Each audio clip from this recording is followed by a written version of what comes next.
Highlight screen. How's it going? Christina, look out for that camera. Sorry.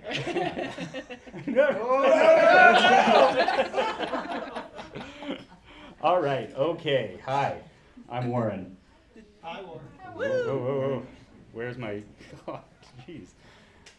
Hello and welcome to our very autumn-tastic, fall-orific edition of The Living Room, brought to you by 505-O-Matic. Tonight, we host a mayor-elect, a rare and valuable specimen. For their time in this limbo, this purgatory is so fleeting, yet so importante. One out of a field of 8 combatants, this gentleman has emerged resoundingly victorious, not a singular hair on his head out of place. So join me in welcoming our current District 2 City Councilor and your soon-to-be Mayor, Michael Garcia.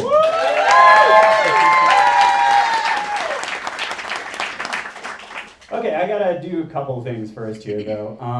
You know us, 505-Matic. We do little videos, we do TikToks, and this time, I'm gonna force you guys to watch one. You ready? Yes. All right, here we go. Wait, what's happening? Okay, let me try. You got this. Okay, what if I go back and then forward? What? No. You can feel it. There? Oh! Great. Just frozen. Hang on. You can feel it. Nope. Okay, you guys are gonna have to look at my desktop for 1 second, so I'm so sorry. Dude. Present. Don't judge him. Presenter view. I wonder if it's because we're live streaming. I wonder. Yeah, we're using up all the bandwidth. Might be using up all the bandwidth. Uh-oh. Where'd it go? Other screen. Sorry. This happened to me once before. I have to like throw it over. Presenter view. Present. And. Ready? Ah! It didn't make it. Nope. Can we play it from your Oh my desktop? god. Sorry, one more try. We'll just have to do this full screen. Yeah. You can feel. Yeah, here we You go. can feel it, right? There's like, what? Hope again? Tonight we have spoken in a clear voice. Hope is alive.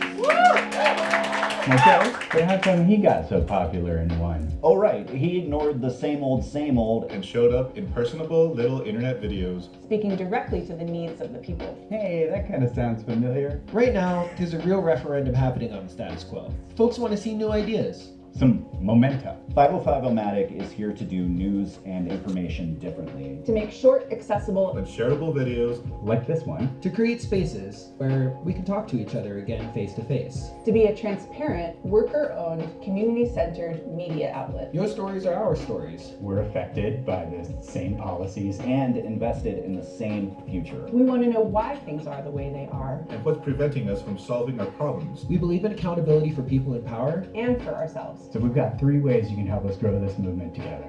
to help keep 505-O-Matic grassroots, Transparent. And sustainable. 1. Subscribe to our newsletter, 505omatic.com. You'll never miss a story. And get early access to new and exciting projects. 2. Just give us some money. Let's turn our followers into dollars. As a small-time donor, you can help us unlock our matching funds grant. 3. Come celebrate with us at our big birthday party at Chomp Food Hall, December 13th at 6 p.m. This isn't just about information. It's about providing a service that we all deserve. With the dignity we deserve. It's about finding solutions together in the same reality. To seize the reins of destiny. But seriously, it's about taking back the story of where we live And telling it ourselves. Together.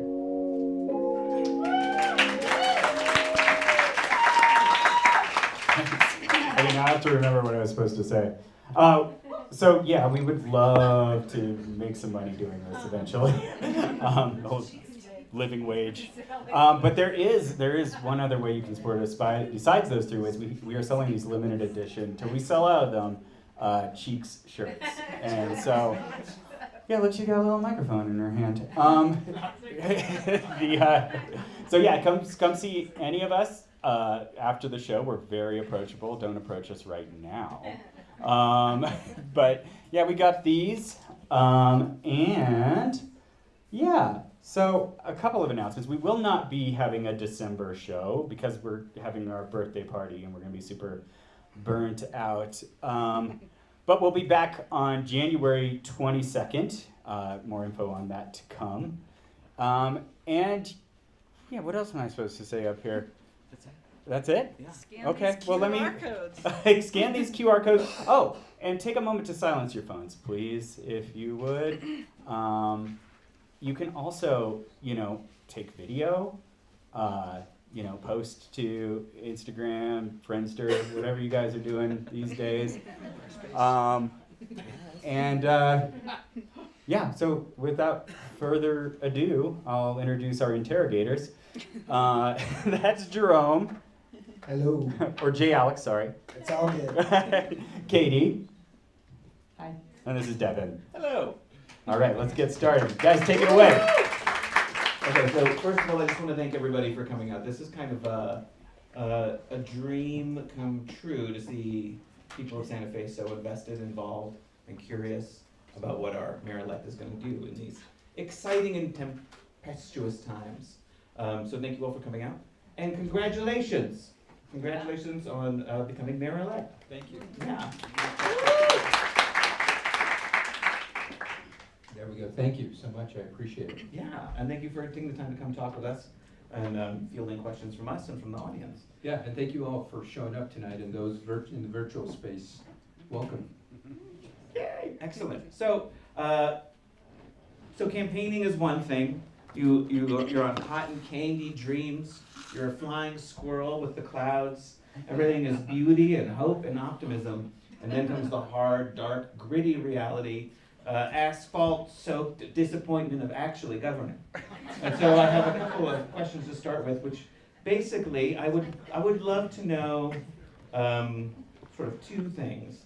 What is your, let me set it up a little bit. A lot of elected officials come in saying, I'm not gonna do this, or I'm gonna do this thing different, I'm gonna knock this down. But I'm curious what you want to make Santa Fe become. What is your vision for the city for the next 4 to 8 years, the positive vision? And how are you gonna make that happen, given the realities you're facing on day one? Sure. And so if I'm forward thinking, whether it's 4 or 8 years, we're ultimately building a government that the residents of Santa Fe can believe in. Right now, I honestly feel that folks have lost confidence in local government in many different factions. And it's my role as the incoming mayor to build back that trust, ensure that we build the systems and infrastructure. That way, no matter who is mayor, there's a solid infrastructure and capacity that's built to ensure that the work gets done on behalf of residents. Because the way I look at it is, you have a service delivery mechanism that government should be doing, but then you also have the political delivery mechanism where, dependent on the standpoint in time, it's gonna change. But your trash always has to be picked up. Your communities always have to be safe. You always have to ensure that government is responding to communities' needs, no matter who is in that seat. And that unfortunately is not the case right now. And so I over these last 2 weeks, it's been definitely a whirlwind, but one thing that the hard, cold reality, as you mentioned, is that I'm not gonna get to do a lot of kind of cool, bringing new opportunities, so to speak, because we have so much work to be done just to build back our government. It's such a heavy lift. But that's what I signed up for. That's what I knew was ahead of us. And so I'm really excited to just begin that work. And so. And how are you gonna make that happen on day one? Oh, that's the tough part. I'm still trying to figure out when day one is. Honestly, I get sworn in on the 30th. I've been told I take office on the 1st, but I didn't know that we can have 2 mayors at one time. So the way I've been taught and educated is that when a person gets sworn in, they take over duties. So I'm gonna actually act as if I'm mayor on December 30th. And so what I'm gonna do is begin to take certain actions, like, Throw a big New Year's bash. and we've got one on the plaza plan.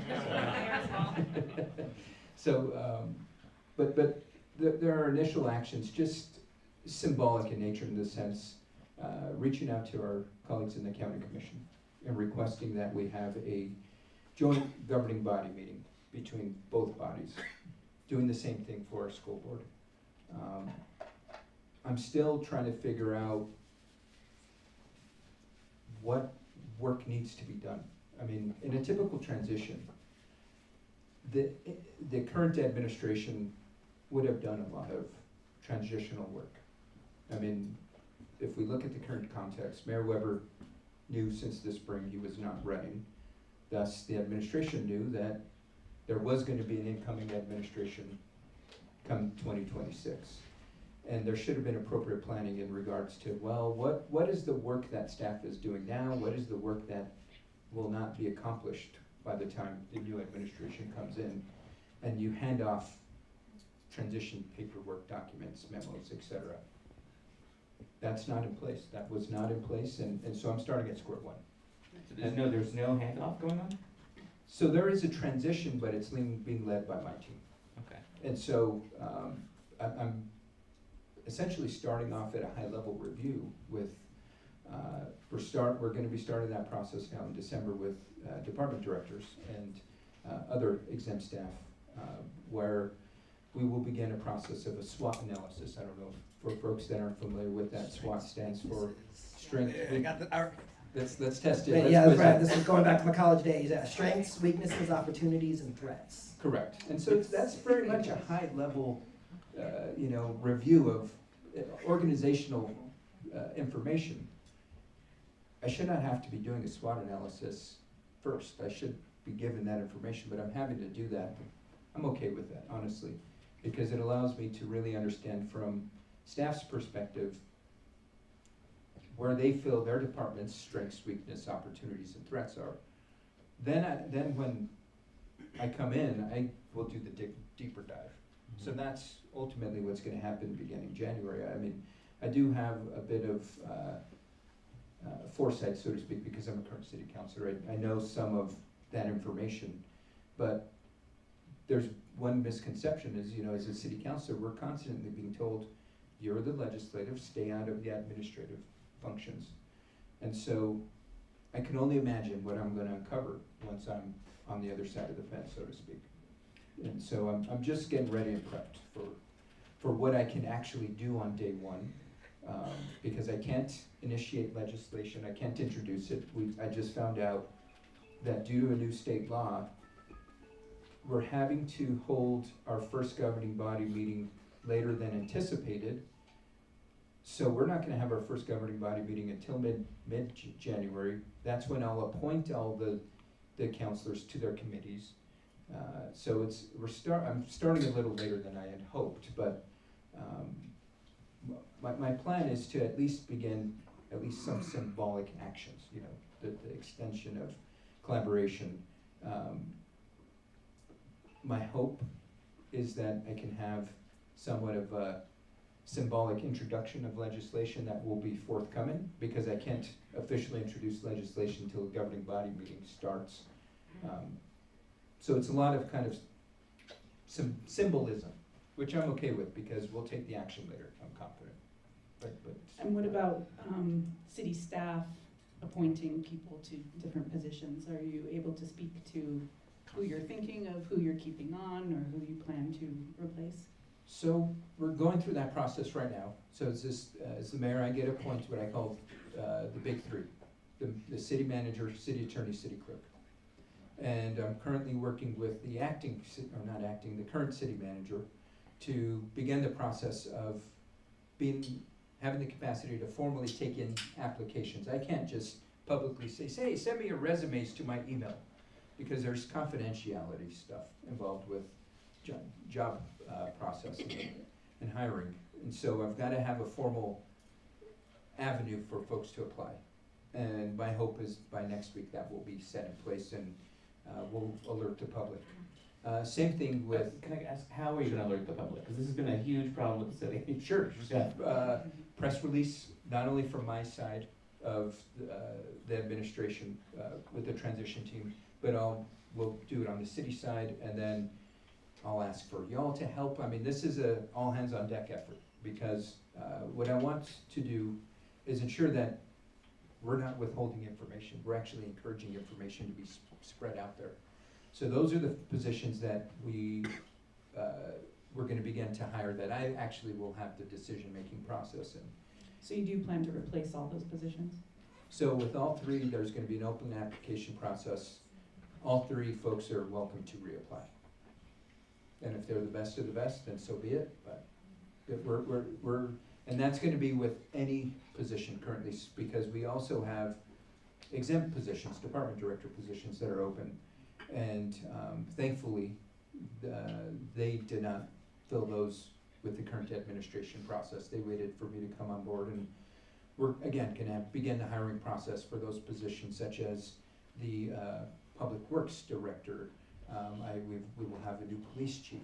Chief Joy is retiring, so there's gonna be a number of folks that are current exempt employees.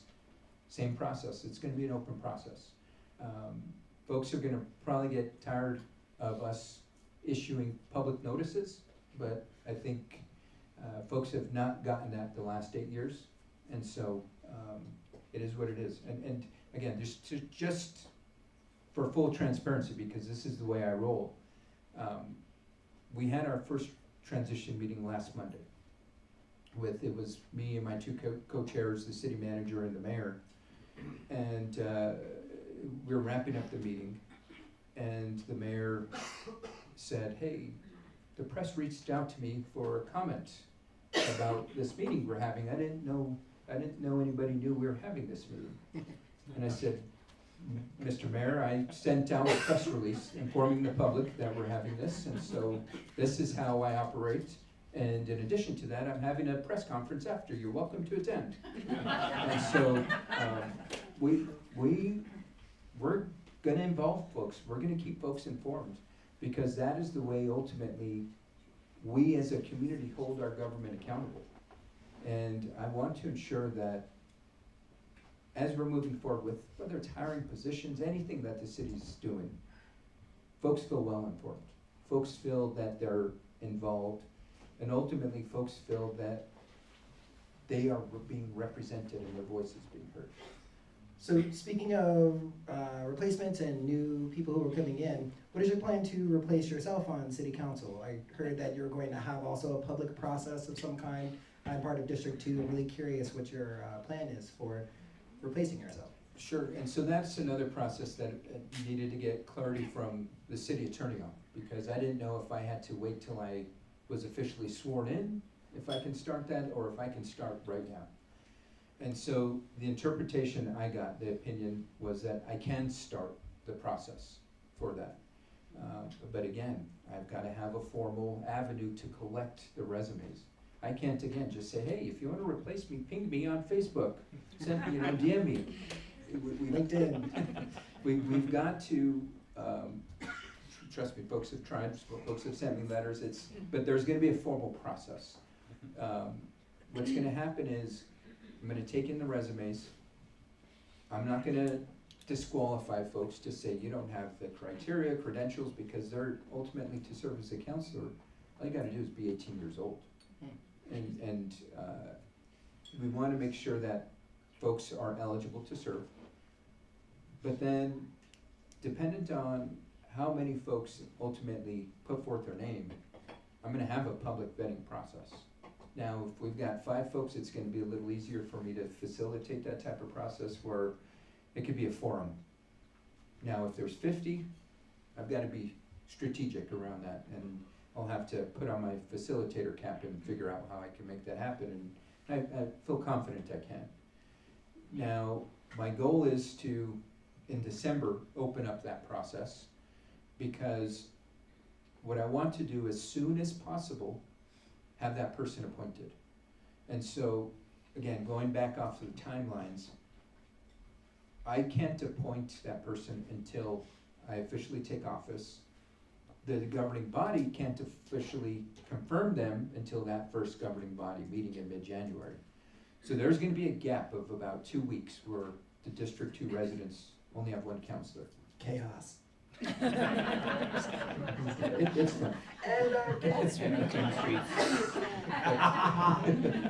Do you guys think we should jump to an audience question real Yeah, quick? let's do it. Okay. Let's get out there. Cool. So this, I was supposed to talk about this earlier. We are going to periodically take some questions from the audience. Does that mean you should raise your hand the entire show? No, we'll let you know. So 3, 2, 1, go. Oh, right here. Go ahead and just say your first name if you would mind. Hi, I'm Michaela. Hey, Michaela. Hi, Michaela. Hi. City manager is a big job. Like, and you're gonna get a lot of hopefully good applicants. Like, what are you looking for in a city manager? Ultimately, somebody that's done the job before. We're not gonna have somebody that's just a political hack. We're gonna have somebody that, in some way, shape, or form, has managed governments, and primarily local government. Not, we've seen, and I can only speak to my tenure as council, how not having a professional person in that role can really be detrimental, not only to the work that's being done by the governing body, the mayor, the city staff, but ultimately the trust and confidence that can be lost in the public. And so, City Manager Scott is a perfect example of somebody who has the skills and credentials to be a city manager. And so my hope is that, I know and I'm confident we have folks here locally. I mean, shucks, we had one of my opponents in the race was very qualified, and I would highly encourage. That was my question. I know, I was gonna say. Yeah, I would highly encourage, maybe you're a referee, maybe we're thinking of the same person. Just blurt it out. But as with any position, I want to ensure that I'm not setting the expectation that we're hiring a headhunter to bring somebody from outside in. I mean, that was one of the questions that was asked. Do I need to begin the process of hiring, for folks that aren't familiar with the headhunter terminology, it's not an actual headhunter, it's professionals that go out seeking skilled individuals for certain roles, and at the end of the day, it's at a high value, at least $20,000. In my opinion, I'd rather spend $20,000 fixing potholes than hiring staff that we know are qualified here. And so, my goal is to hopefully find somebody here locally. If not, we'll figure it out. But it's got to be somebody that has skills and experience managing local government, whether it's municipality or small township government, etc., county. I want to pivot to some housing stuff. Last night, the first phase of the land use code was approved. For those of you who don't know, the land use code hasn't been updated since 1999, so they just approved the first phase of it, and I'm curious if you can talk about what you're most excited about with this first phase, what you think will have the greatest impact on our community immediately. Well, my hope is that it creates less of a stress environment for our land use team. That was a lot of some of the reorganizing, was that the challenges we're seeing with the internal capacity of city staff. There was a lot of back and forth. Well, it says this here, but it conflicts with this here. My hope is that it creates much more of a focused framework, not only for staff, but for the public. This process, when we started it, the intention was to just clean and consolidate. Well, we took about 46 steps beyond that, because there were 46 additional what they call significant changes to it. Some we're increasing height that can be built in neighborhoods, from 24 feet to 28 feet, to providing density bonus for folks that want to contribute to affordable housing. Can you explain what that is? So if folks, and this we had, if you didn't pay attention or watch last night's governing body meeting, you missed a doozy. So we spent about an hour just talking about affordable housing and the fee in lieu of process, and does this mean somebody is disqualified if they pay the fee, etc. But so if we've came to the consensus that a developer or somebody building of homes cannot pay the fee to qualify for what we're calling now a density bonus, where they can actually fit more dwelling units on a particular parcel of land. And I'm hopeful that that will at least begin to allow for some of the housing challenges we see. Again, I can spend 3 hours going over all 46 items, but the intention again was to begin the process where we can have major significant changes, like restructuring our fee and lieu of program, restructuring our Airbnb process, our short-term rental ordinances, and really building that into our land use. That's a separate ordinance, but to me, that is land use. There should be that type of language in our land use, right? So, for example, when we, with that density, I don't want folks building in an extra ADU to rent it out for short-term rental. I want that to be somebody providing long-term rental. And, maybe we start getting strict to have that within the law to say, if you're gonna take in this density bonus and you're gonna build ADUs, you cannot have short-term rentals with those spaces. So we've got it the next step is where we really get into the weeds of the process. We started to do it with this first phase. There's gonna be 3 phases of it. And the next phase is where we really start to roll up our sleeves and get messy with the policies. Okay, so you really do have a lot bigger vision than just making sure potholes are filled and garbage gets picked up on time. Oh, yeah. These are big changes you wanna make. Yeah. So this is my question. The city of Santa Fe, most cities honestly, are famous for bureaucratic friction, right? How are you and how's your management style gonna help get rid of that friction to get these big changes that we need through, and to incentivize all the people who work at the city to really do their best for the city? And so that's where it's incumbent that we have a team in place that wants to work with each other and that sees the value in working with each other. I come from the bureaucratic world of 20 years, and I completely understand there's always going to be competition, right? But let's turn it into a competition that actually pushes our government forward and doesn't in some aspects hold us back. I get into the weeds of stuff where I really want us to begin to set up the framework that is going to allow for not only that encourages us to collaborate more, but allows for the capacity for folks to get their job done and not feel like if they have to withhold information. And what I mean by that is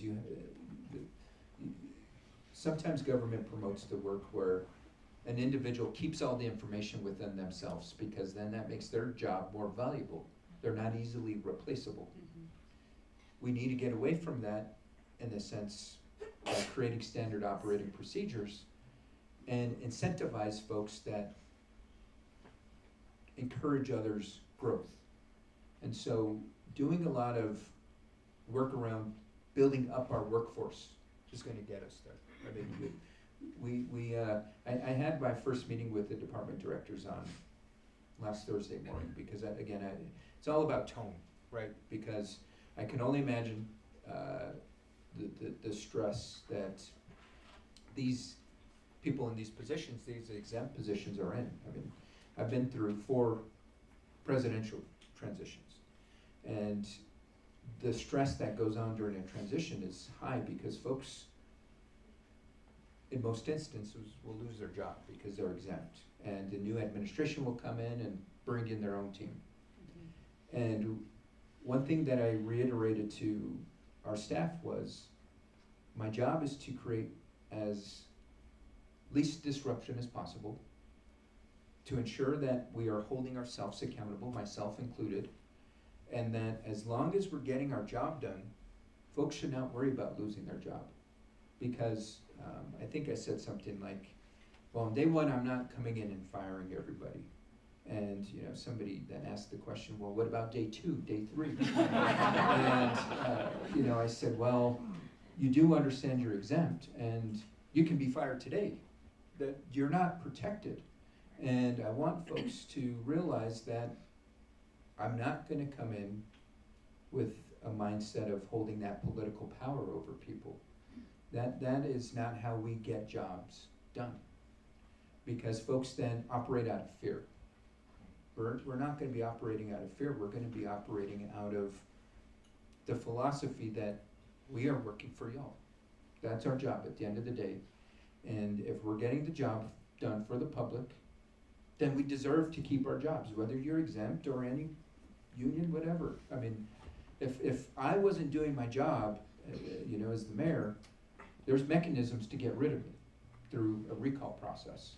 And so nobody's job is guaranteed, so to speak. And so I want folks to feel confident in their roles, but I also want folks to know that we are gonna set systems in place that are gonna hold folks accountable, such as performance measures. I mean, within the city right now, when folks are evaluated on their performance, there's no real systems in place to say, well, you're operating at a outstanding level.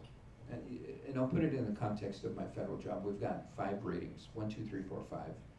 And 3 means you're succeeding, you're doing good. You're not, if you hit a 3, you're fine. Once you hit a 4, you're doing great. Once you hit a 5, you should be getting promoted somewhere at some point in time. And along with that type of rating comes incentives, right? If you hit a 3 and you're doing your job, usually folks will get a time off award. If you're hitting a 4, you're getting a $2,000 bonus. If you're hitting a 5, you're getting a $5,000 bonus. So we start providing this infrastructure and framework for folks actually to not only get their job done, but try to overachieve. Question about the review process though. Will you allow for employees to rate those who are above them, managers, 360 reviews? Will the subordinates of individuals be able to give feedback about how it is that their bosses are treating them? Yeah, no, absolutely. That is very, very valuable. And I think so. With that being said, yes, that's part of a whole review process, because especially when exempt employees get reviewed, that has to be taken into consideration. That feedback.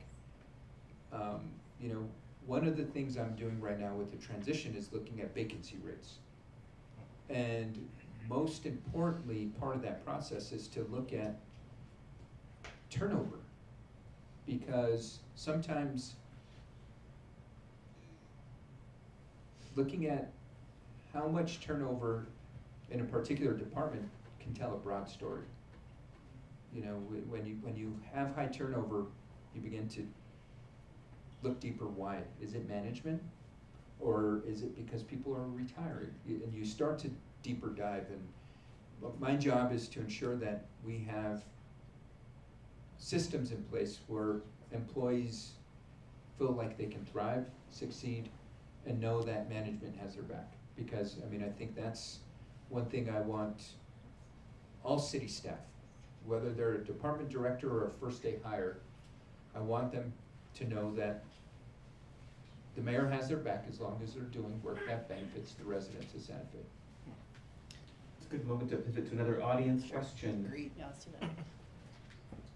Okay, I was in the front last time, so I'm gonna go to the I think since we have multiple, there should be rock, paper, scissors. There you go. Oh my gosh. Can I pass this down?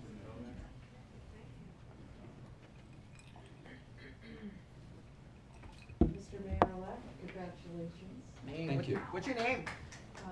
My name is Karen Cook, and I am a constituent of District 2, and very pleased that Michael won. Thank you. I have been following the progress, so to speak, of Santa Fe Forward, and I would love you to speak to that, and in speaking about future views of Santa Fe. It's a Santa Fe in 2050 plan, and I felt like the last night's land use exceptions and somewhat dilute a vision for 25 years. That it feels like Santa Fe is playing a game of whack-a-mole all the time. Should this development be built or not or not? And for the visionary aspect of Santa Fe Forward to be realized, I personally would like a moratorium on big development until we figure out what we all want, what we all need, what it should look like.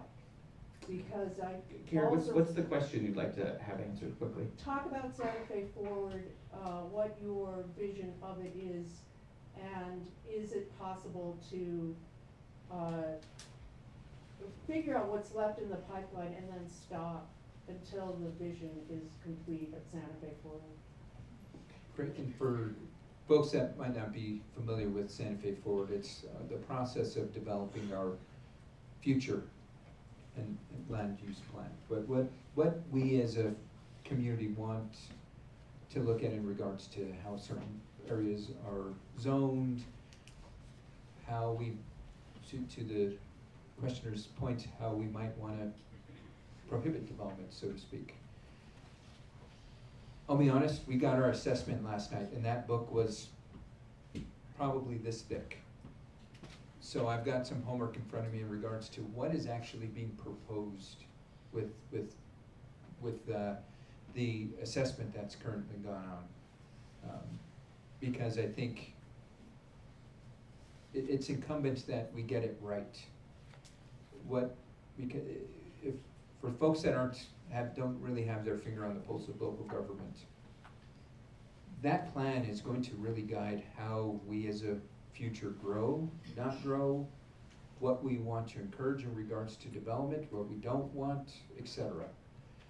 And we need to ensure that we're not providing a situation where individuals or businesses constantly coming back before the governing body asking for exceptions to the rule. We need to say this is what we want and adhere to it. Now, I think to your question of prohibiting development, I think that's a challenge right now because we've got major development ahead of us, and especially when we look at the Midtown project. That is not only going to be over 1,000 homes being built. That is going to be infrastructure that's going to provide recreation, entertainment, as well as government services such as a brand new state-of-the-art library. In addition to what's already being built there, which is the film studio, Aspect Studios, Aspect Village, and then with the proposal of the Midtown Arts and Design Alliance has. So I think really looking, I think to get to your question of limiting development, I think that's a question we as a community need to have. Where do we stop? Why do we stop? And what are the justifications for it? Well, a lot of housing advocates say that we need to build more housing, that's ultimately what we need to solve our homelessness issue, our affordable housing. So what are your thoughts on that? Then a lot of environmental advocates would say no more housing, no water, so we're But going to sit in then on this tightrope. But then density is actually more environmentally friendly, all these things. Right, and so it comes down to what kind of housing development, because I'm definitely not of the mindset of build, baby, build. We just, I don't have that mindset of build, we cannot build our way out of this. We absolutely cannot. And the reason I say that is we have a major industry with Lano up the hill in Los Alamos that is taking thousands of homes for their employees in our community. We gotta take that into consideration. We build more, how many more homes are gonna go to Lano employees? What I want to ensure is that as we're building, we're actually building affordable and workforce homes for folks. That's the priority. And so we need to ensure that as we're building, there are requirements in place. So again, this is where looking at the fee in lieu of program that, you know, it's, I'm going to try to change it. Now, I'm in a very much a weird predicament because now I don't have a vote on the council. It's gonna require 5 of my colleagues to agree. I'm feeling optimistic because last night we were talking fee in lieu of, and there were some folks that were adamantly against changing it that were starting to be more open to it. And for folks that aren't familiar with fee in lieu of, that's a process within city government where a developer can pay a fee. At this point in time, it's about a $9,000 fee per unit that's not built, that's required if they're developing rental units.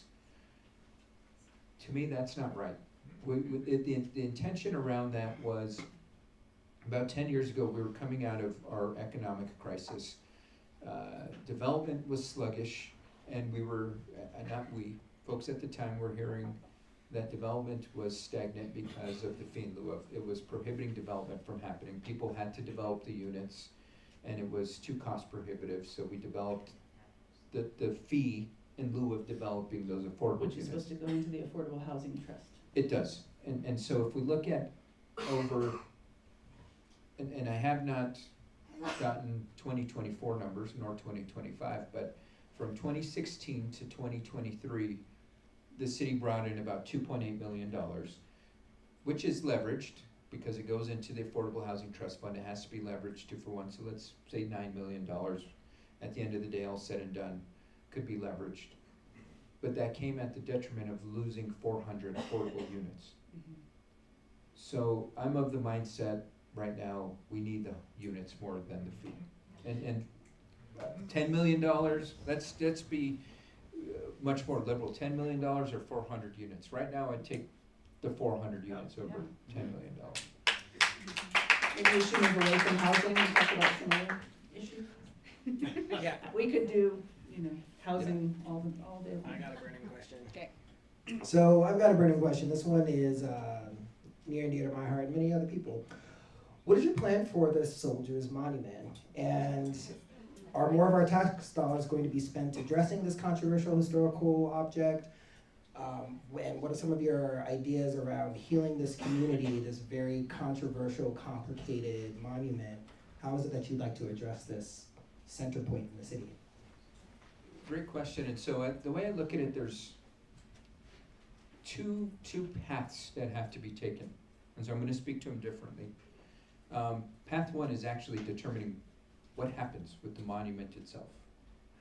And so when I say we, the governing body, within, I say the last 2 weeks, we received the draft assessment report from the contractor that did the feasibility of what's the condition, et cetera, right? That, you know, to me, we shouldn't have taken this long. That should have been done years ago, but it is what it is. That is critical in regards to the decisions that can be made moving forward with that.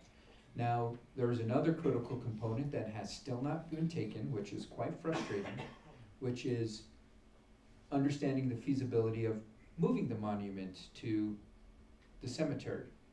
Because that is a requirement that the governing body passed, that has to be explored before it can be said, oh, well, not an option. So with that being said, there is a current ruling from Judge Matthew Wilson that it has to be restored back to 2020 status, or work with the State Historic Preservation Office on any future use of it. We have to ensure that we have the information, whether it's from the feasibility reports, the Veterans Administration saying yes, we'll take it, we'll not, to make that decision. Then you can ultimately understand what cards we hold and what decisions can be made, because it's my position that we make that decision swiftly. It's way beyond time, and this is not, I don't get to wave the magic wand in the sense of saying, well, Mike wants X, Y, and Z, so we're doing it. Absolutely not. This is where, once we understand the information, I would encourage everybody in the audience to say, do this, do that, but we have to make that decision swiftly. I'm not of the mindset of going through another process that's gonna cost hundreds of thousands of dollars. Like Chuck, we did that, it didn't work. There's been conversation around holding a citizens assembly around it. I don't think, and this is again, maybe, I'd love to hear folks' opinion on this, but I don't think the city has the trust in that, right? Because I don't know if folks are familiar with the citizens assembly. What happens is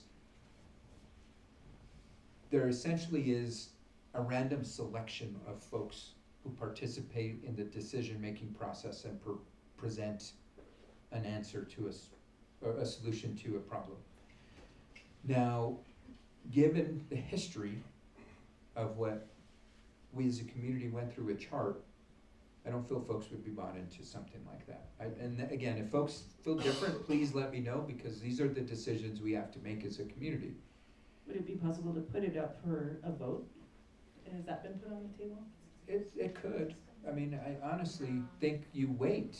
I mean, that just prolongs it. What I want to do is get this information and move swiftly. My hope is that and again, this is why it's so frustrating that something as simple as the city not reaching out to the Veterans Administration saying, hey, are you willing to take this, has not been done yet? Wow. That's frustrating.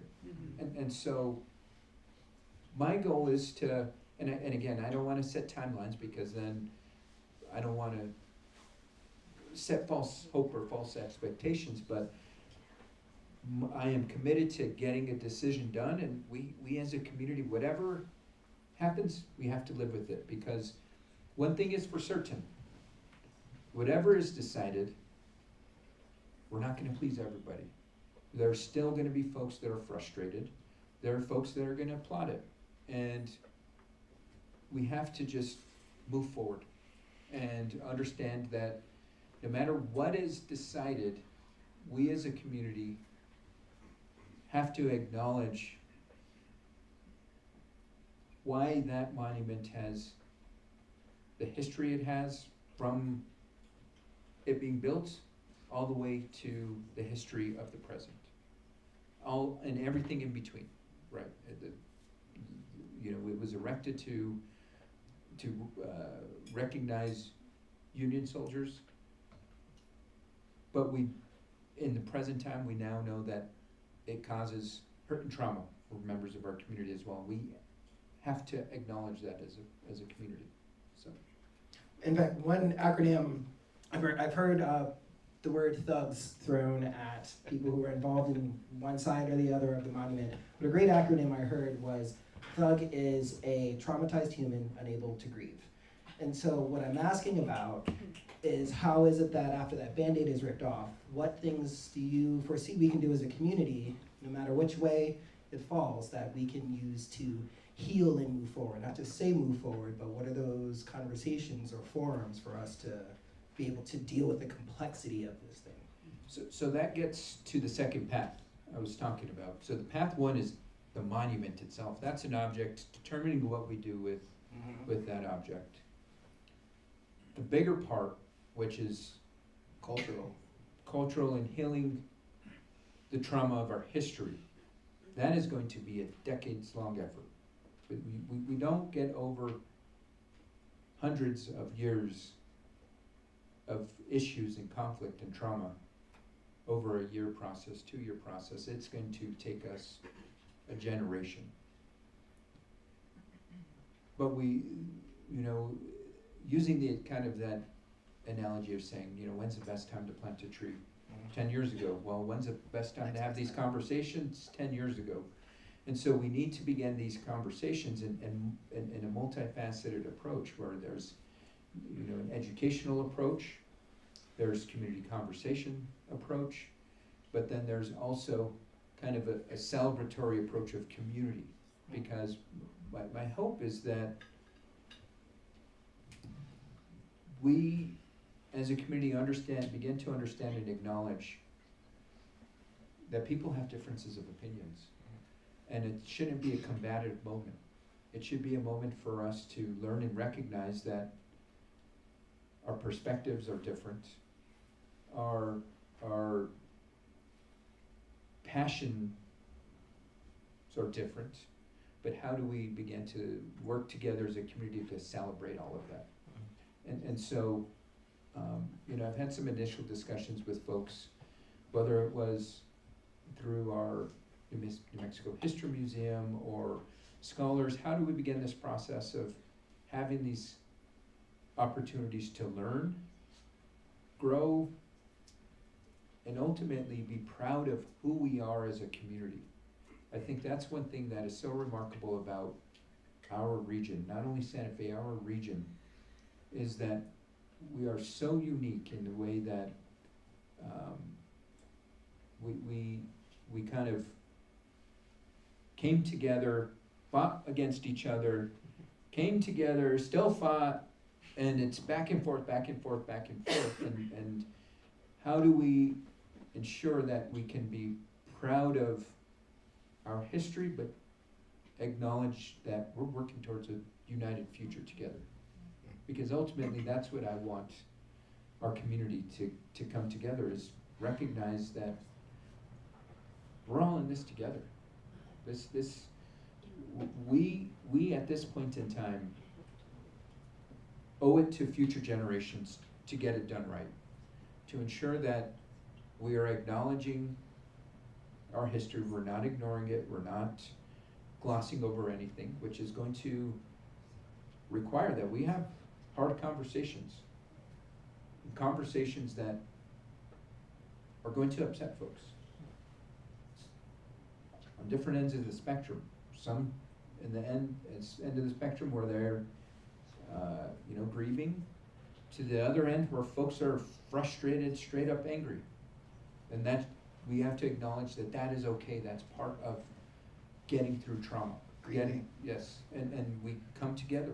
And that honestly was my hope for the chart process.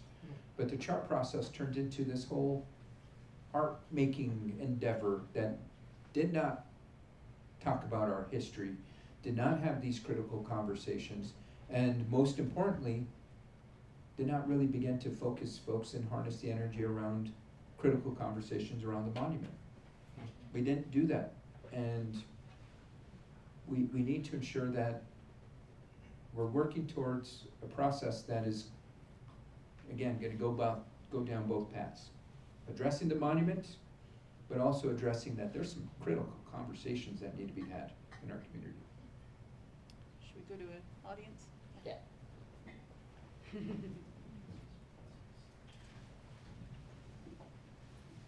Testing. And give us your name, please. Hi, my name's Cullen, Hi. and I work for the city. And congratulations, Mayor-elect. Thank you. My question is around tourism and your thoughts about that in the context of your vision for the city. Well, thank you for your service to the city, Colin. Tourism drives our city right now. That is our main industry. That's not going to change. And what I mean by that is folks are going to want to constantly come here, and I, you know, I'm going to be selfish in the sense we're going to use that to our advantage in regards to making our city better. And we need to ensure that our city is also not being negatively impacted by tourism. And we need to ensure that we're not afraid to push back in that sense. What do you mean by pushback? Well, when we get into, for example, like short-term rentals, you know, the argument is, well, you're now gonna push away tourism. I guarantee if we ban short-term rentals, tourism's gonna continue strong.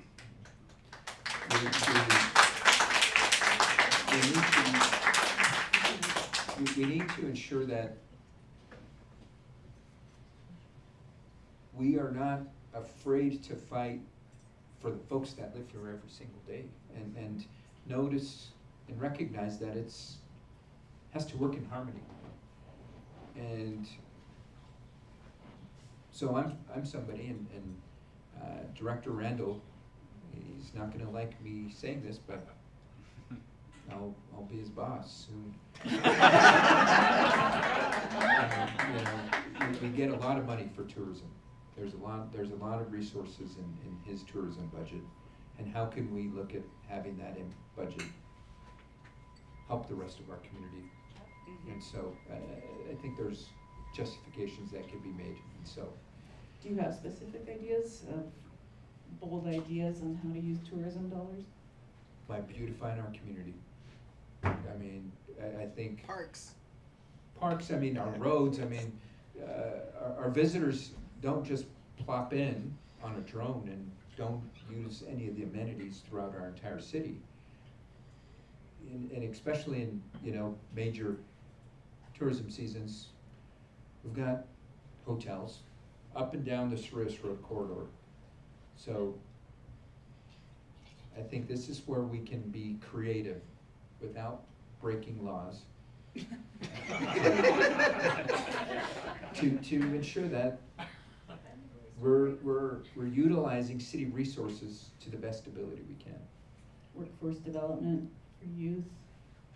Yeah, I mean, and that can fall into tourism industry development. I mean, in my opinion, nothing's off the table, as long as we can work to justify it. It should not be a war chest of money that's just going towards promoting tourism and advertisement, etc.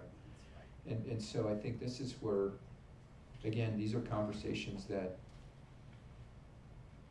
I'll be having even outside of the city with our state legislative delegation to ensure, again, we're not violating the law, but if there's any additional flexibilities that can be made through law changes, through the state law, because that's all, those requirements on how the money gets spent is state level. And so if we can broaden that, so. And speaking of short-term rentals, I know that there are current rules on the books that are not necessarily being enforced. Do you have a plan for enforcing current rules on short-term rentals and the fact that we have many more than are actually allowed for? A lot of them are off the books. What is your plan for enforcement? Hiring more staff, first and foremost. We need to ensure that you can have a billion laws on the books, but if you have nobody there to enforce it, in my opinion, doesn't mean anything. And so ensuring that we have the capacity of staff to actually enforce. And then once we find the folks that are out of compliance, we hold them accountable, ensure that folks, we push them in the way to comply. But if folks want to constantly be out of compliance, there's gonna be accountability, I believe. I mean, we need to do everything we can to ensure that we're not turning a blind eye to say, well, it's lack of enforcement and it's bringing in money through tourism, and absolutely not. So the city's, we're bringing on a new program that's gonna help, computer program technology to help with it, which I thought was gonna help 5 years ago. That didn't help, unfortunately. But I think at the end of the day, building the staff capacity up, then beginning to change laws. Honestly, at the end of the day, we've got to change some of our short-term rental laws. Now, this is where, again, it's gonna take the appetite of the governing body. I mean, I can introduce all I want, but I no longer have a vote, and it's gonna take 5 of my colleagues on the council to agree with something I propose. And that means people in the community contacting their counselors and. Yes, yes, utilize your voice. I mean, you would be surprised on when there is a particular issue, and if advocates come out on a particular matter, how it changes a counselor's vote. Because remember, at the end of the day, counselors don't, if they're have intentions of running for re-election, et cetera, they don't wanna ruin their relationship with the people that put them there in the first place. And so, constantly reach out to your electeds. Hold us accountable. That's, at the end of the day, we're working for you. That's our job. And if we're not meeting your needs, then vote us out of office. To move to a different subject, what about our immigrant community, protecting our immigrant community, the threat of ICE, and, you know, is there anything that you're gonna do to try to get ahead of that, or will you wait until there's a crisis to address that? So, which is already happening. So right now, we have our immigrant-friendly resolution. It's, in essence, a sanctuary city resolution, but we've phrased it as immigrant-friendly. We need to ensure that we're always constantly flexible with that, because what's happening is enforcement entities like ICE are becoming more hip to processes, and they're changing the way they're conducting their operations. That's the ice bell, sorry. Well,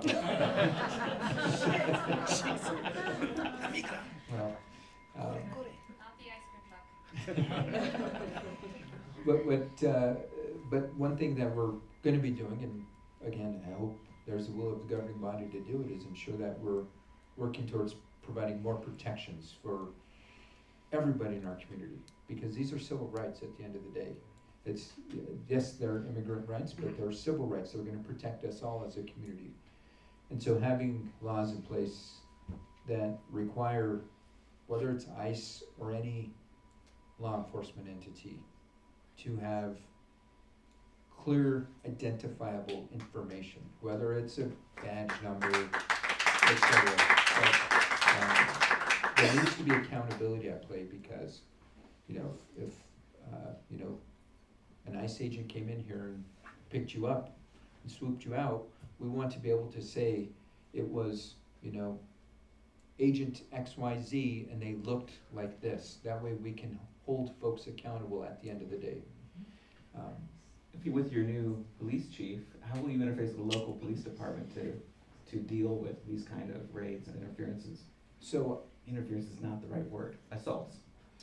So our current resolution says we're not going to cooperate on those type of operations unless there are folks that have been clearly identified for severe criminal histories, right? And so I think that's where, whether it is anybody in our community, I think folks want to ensure that our community is safe. Now, when it goes to steps beyond, you know, any engagement, I think this is where we as a community have to figure that out, because what the conversations I've had with whether it's members of the city's immigration committee or other advocates, is that we as a community have to ensure we're providing these systems and infrastructures to keep us safe. And so, you know, there's folks, for example, some folks with the Santa Fe Democratic Party that are developing a phone tree and that are helping to identify certain stakeholders and players, you know, whether it's city councilors. I'll be on that list as the mayor. Right now I'm a identified person as, you know, outreach on the city side, but we also need to ensure that there's legal representation, et cetera, because we can't wait for police to come to protect us in that front, because I don't want to put our police in that position. I want us as a community to show strength in numbers, and as mayor, I want to ensure that we're protecting everybody in our community. It's a civil rights issue. And, you know, a lot of these actions are coming down from federal government, and so thankfully, we have not seen mass ICE raids in our community. Now, we've got to look at it from the lens of, it hasn't happened yet, but when is it gonna happen, and what are we planning and preparing for that? And again, setting up this response for it and being prepared for it. And I think those are conversations we're really having right now with the stakeholders. And I know it's not your jurisdiction, but are you in favor of closing the detention center in Torrance County? yes, yeah. Yeah, is there another audience question? Just a second before we do that. We're gonna take a collective transformation sector. Everybody, take a deep breath in. And shift over to your left or right buttock. Shift yourself in your seat. Over you two, rearrange, just a second, put that out. Buttock shift. Buttock shift. That's Desba, everyone. Yeah. Des Buttock. Des buttock. Des buttocks. All right, okay. And just to your point, Mayor-elect, and I'm gonna tell you which council member I did do a voicemail. This council member did email me back, connected me with the right appropriate person, and the issue was resolved. I wanna say within like a couple days, okay? It works. And if you haven't done it yet, please exercise your rights. Please do this. Do your citizen, because we cannot hold this guy accountable until you do your job. It's not polite to point, I know that. So who's next? Right there.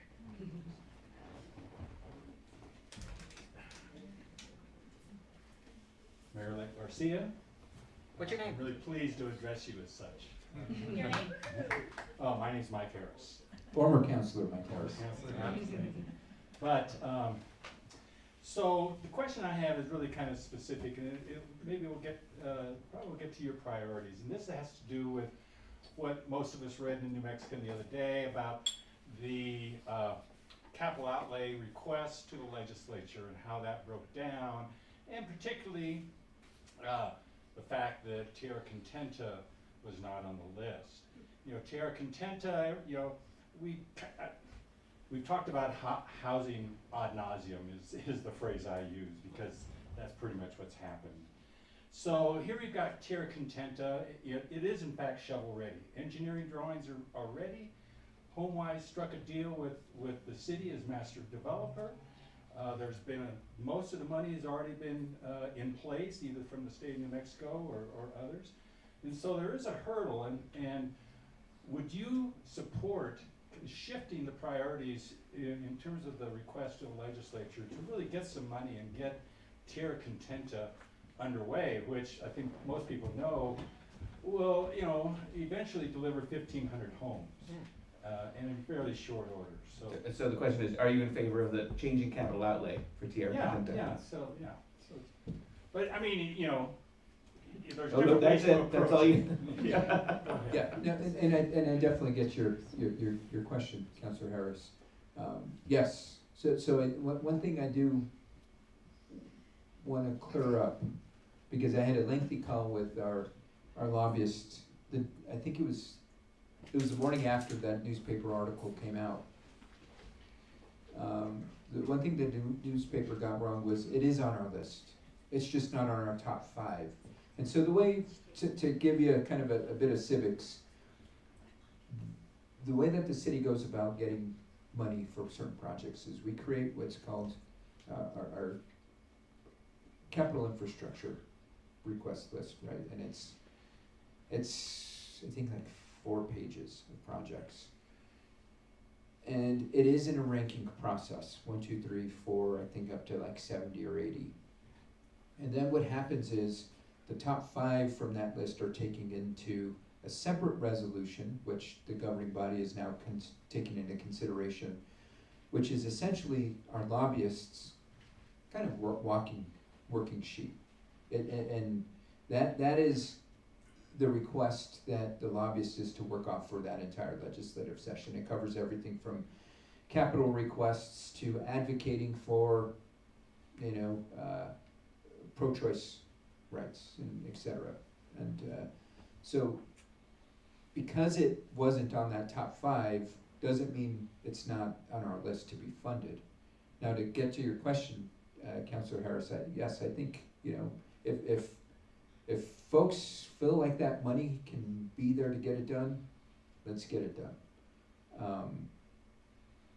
I'll be honest, the city has not been in a good space for capital outlay requests the past couple of years. I don't know if folks have paid attention, but we had a unfortunate situation with some audits over the last couple of years, which put us in a very bad position of getting money out the door, and in some instance actually getting the money into us. We had to have a fiscal sponsor bring in the money for us. That, to me, I won't go down that, but we have it on the list, we have it on the major list. Now, if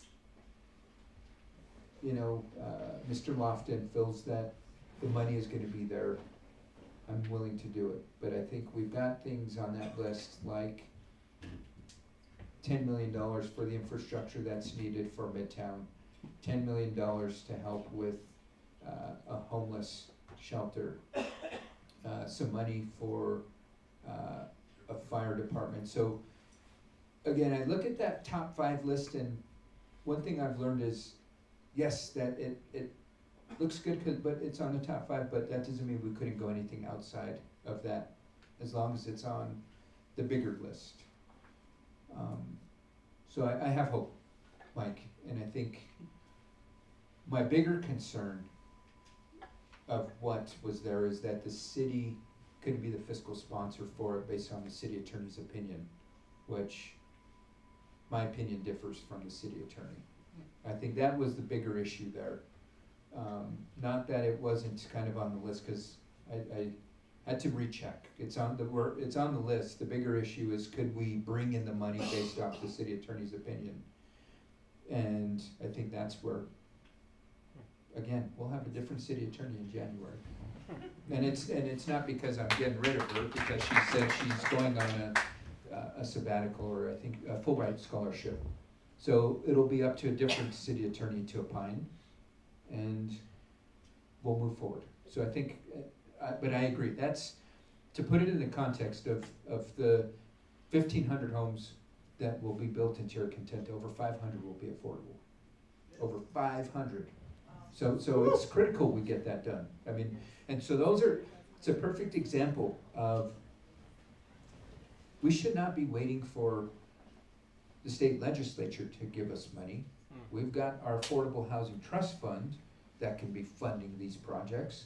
And we also have over, I mean, if you go back even the last 3 or 4 years, there's been over, I would say, close to $40 million in unanticipated GRT, which means that when we do our budget, we say our budget's gonna be at a certain level, and if we get more than that, that's unanticipated GRT, and we kind of have that money set aside. And then what we've been doing over the years is allocating it for special one-off projects. It can't be reoccurring funding.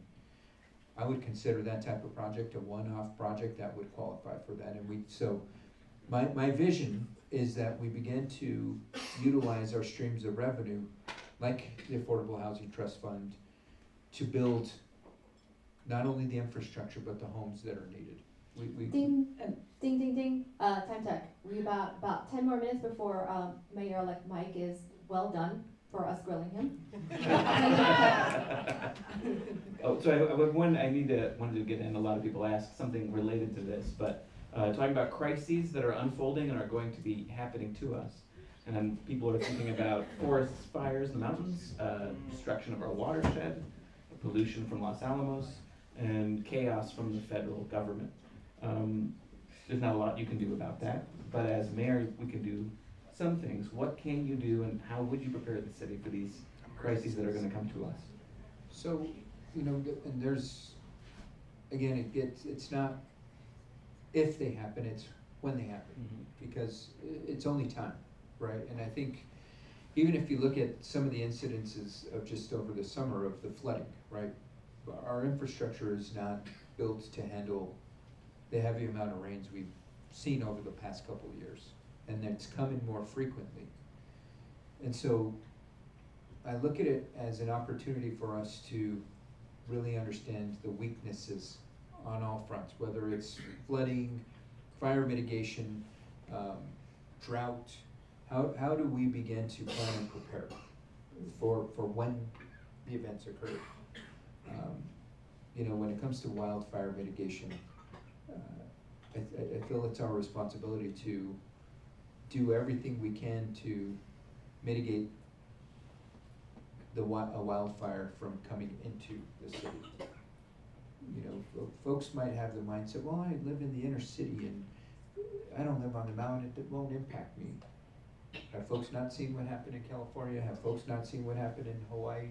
Or Mora?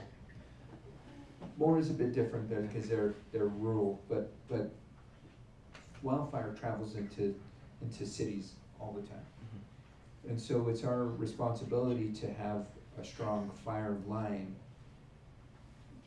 that would prevent and mitigate the impact on our city. Do we have that now, or does that? No, and I don't, at least I have not been briefed on it. I mean, I'm waiting for the moment, you know, and I don't know if folks have kind of, I think is the movie National Treasure, where there's this book of secrets, right, and I'm waiting to get this book of secrets. Well, it's not coming. It's under the obelisk. I think that's in that assessment report. So it's incumbent that we begin to set these plans in place. That way, again, whether it's my administration or any that comes after, there's sufficient planning and preparation in place. That way folks can have that continuance. And more important, they're constantly updated. And so those are the foundation of the responsibilities of local government, and ensuring that not only is local government prepared, but we're working to ensure that residents are prepared, and more importantly, everybody's informed of what the actual plan is. Because when something like that happens and it's go time, people need to be ready. People need to know how to respond. You know, similar to when, you know, I think we were all probably taught at a young age, when your clothes were ever to go on fire, you stop, drop, and roll, right? And it's been drilled into you. We need to have that kind of mindset of, okay, well, if this happens, what are our responses gonna be? So. How do you imagine communicating that to the public? Many avenues. I mean, there's gotta be constant education.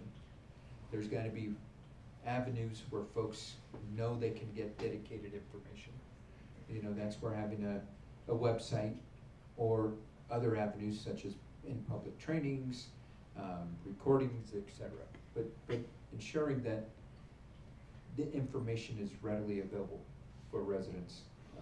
You know, my hope and vision, I was chatting with some folks, some tech folks this morning around not only utilizing the city's infrastructure and the programs we use, like Munis, but really beginning to build a system that the public can utilize as well. And it's, you know, sometimes as simple as having an app on your phone. And you know, that is a very, very, very heavy lift.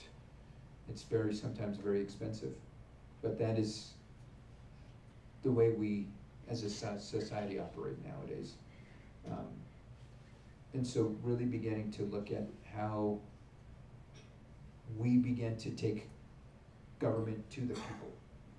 And it could be a training on TikTok, you know. Honestly, I mean, we can't be stuck in the way of, well, this is the way we've always done this, and that's not the way, at least my administration's gonna work. It's, I was chatting with some staff earlier, and one of the things they briefed me on is said, well, you're gonna hear a lot of, well, this is the way we've always done it, so why do you wanna change it? And my question to them is, why is this the way we've always done it? Is there a better way?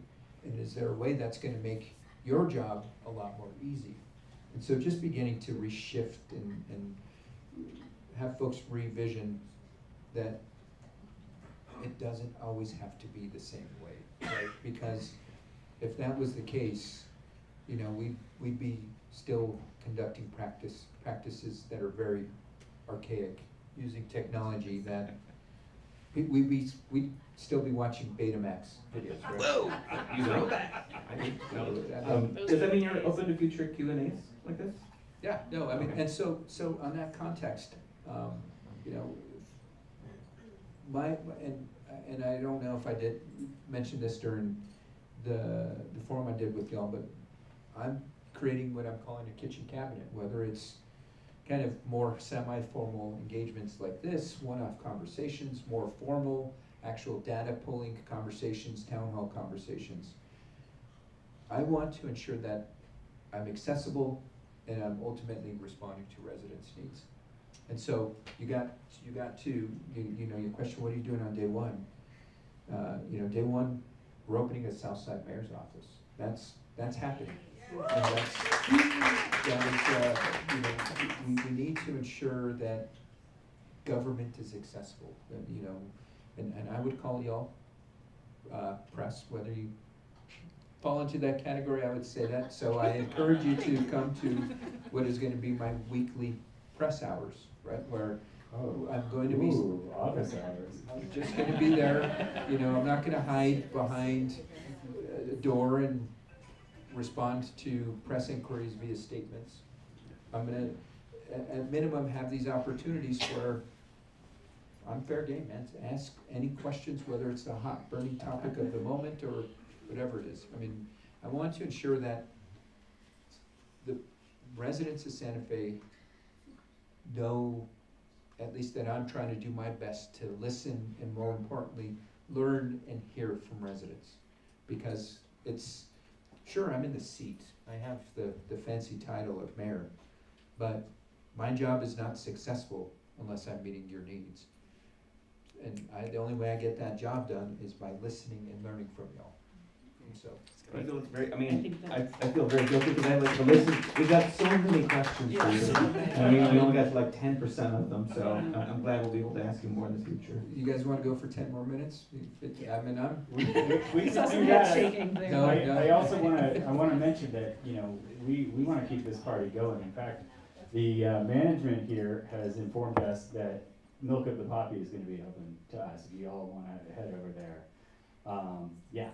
And so that's on the table. After party. I don't know if you have that in you, to be, you know. DJ? Are you gonna DJ? I don't have my turntables with me. Well, I just so happened. With our last few seconds, is there something we didn't ask you that you really wanted to share with everybody? That's a good question. No, I mean, I want folks to feel confident and comfortable that they can reach out to me. Whether that's in the formal sense of a phone call or an email, but stop by, you know, stop by my office. You know, I want to ensure that I am doing the job for you. You know, one of the things, and I think I shocked staff when they asked me this, you know, I was sitting in the council chambers and I had all the department directors there, and one of them asked, well, who's the team you're bringing with you? I said, me. I'm not predetermined with bringing folks that are campaign contributors or any of those likes. You're getting me. That's what the residents voted for. That's what the city government's getting. And so I want to ensure that as we as a collective, because this is not gonna just be me, this is us as a community, as we as a collective move forward and get work done,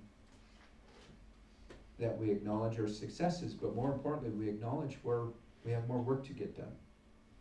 And we have a lot of work ahead of us, by no means. That's why I want to set expectations of our community. We're gonna get our community clean, we're gonna get it safe, and we're gonna start to build affordable and workforce housing.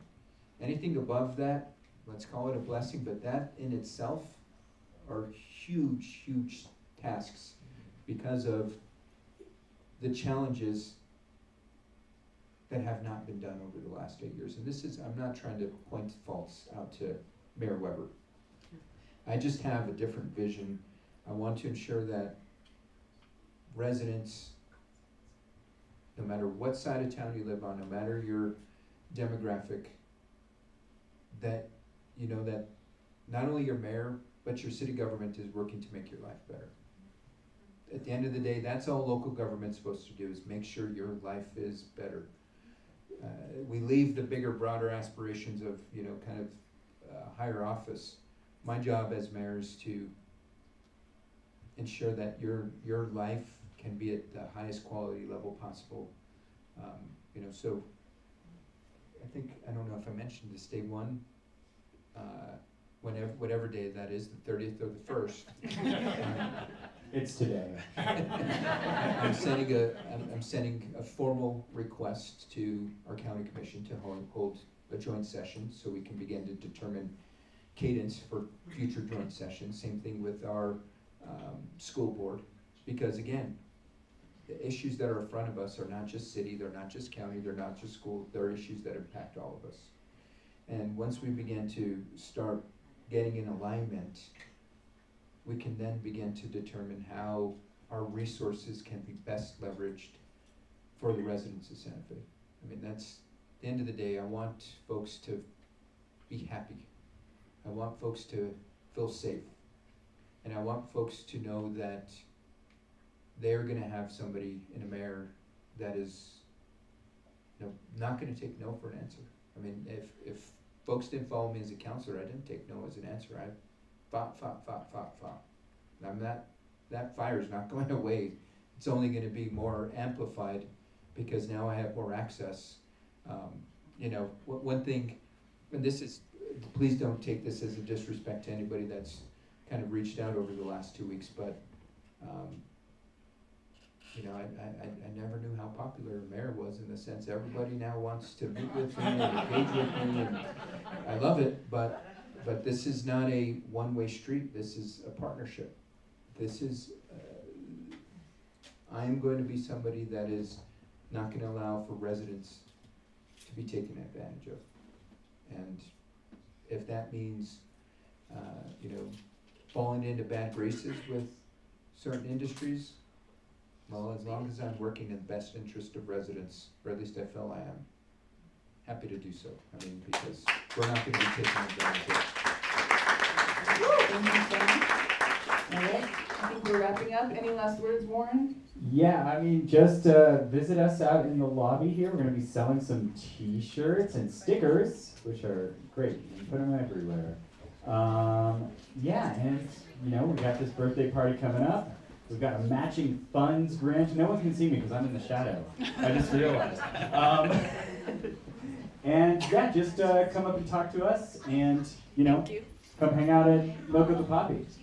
Thanks so much. Thank you, Mr. Mayor-elect. And thank you to our panelists, Devin, Katie, and Drew. And thank you, live stream. This is the first time that we've actually done that. So the 12 of you who are currently on French News Mondays, I really appreciate you. And yeah, this will be up on YouTube as soon as I hit end stream. So thanks y'all. Well, for the next one,